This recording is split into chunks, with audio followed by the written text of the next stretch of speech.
കേന്ദ്ര സംസ്ഥാന സർക്കാരുകളുടെ കർഷകദ്രോഹ നടപടികളിൽ പ്രതിഷേധിച്ച കർഷക കോൺഗ്രസ് അയിലൂർ മണ്ഡലം കമ്മിറ്റിയുടെ നേതൃത്വത്തിൽ പ്രതിഷേധ ധർണ നടത്തി. കയറാടിയിലുള്ള അയിലൂർ കൃഷിഭവന് മുന്നിലാണ് പ്രതിഷേധ ധർണ നടത്തിയത്. DCC general secretary KG Eldho ഉദ്ഘാടനം ചെയ്തു. നമുക്കറിയാം, കഴിഞ്ഞ നാളുകളിൽ ഈ പഞ്ചായത്തിൽ ഏറ്റവും കൂടുതൽ ആളുകൾക്ക് പണം കൊടുത്തത് കനറ ബാങ്കാണ്. ആ കനറ ബാങ്ക് RBIയുടെ നിർദ്ദേശപ്രകാരം അവർക്ക് കൊടുക്കേണ്ട പലിശയിൽ ചെറിയ വർധനവ് വേണമെന്ന് ആവശ്യപ്പെട്ടുകൊണ്ട് കത്ത് കൊടുത്തിട്ട് മാസങ്ങളായി. ആ കത്തിന് ഇന്നലെയാണ് ഈ ഗവൺമെൻറ് ഒരു തീരുമാനമെടുത്തത്.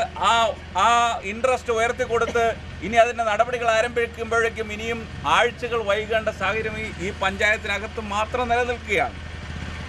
കഴിഞ്ഞ 9 വർഷക്കാലമായിട്ട് എല്ലാ പ്രാവശ്യവും എല്ലാ ഘട്ടത്തിലും നെല്ലിൻ്റെ ഈ സംഭരണവും വില കൊടുക്കലുമായി ബന്ധപ്പെട്ടുകൊണ്ടുള്ള എല്ലാ നടപടികളിലും ഏറ്റവും വലിയ വീഴ്ച വരുത്തിയിട്ടുള്ളൊരു ഗവൺമെൻറ്റാണ് LDFിൻ്റെ ഗവൺമെൻറ്, ഇടതുപക്ഷ ജനാധിപത്യ മുന്നണിയുടെ ഗവൺമെൻറ്, പിണറായി വിജയൻ്റെ ഗവൺമെൻറ് എന്ന് പറയുന്നത്.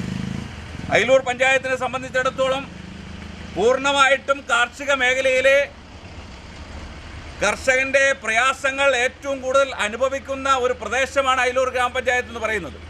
കർഷക കോൺഗ്രസ് അയിലൂർ മണ്ഡലം പ്രസിഡന്റ് A. ജയാനന്ദൻ അധ്യക്ഷനായി.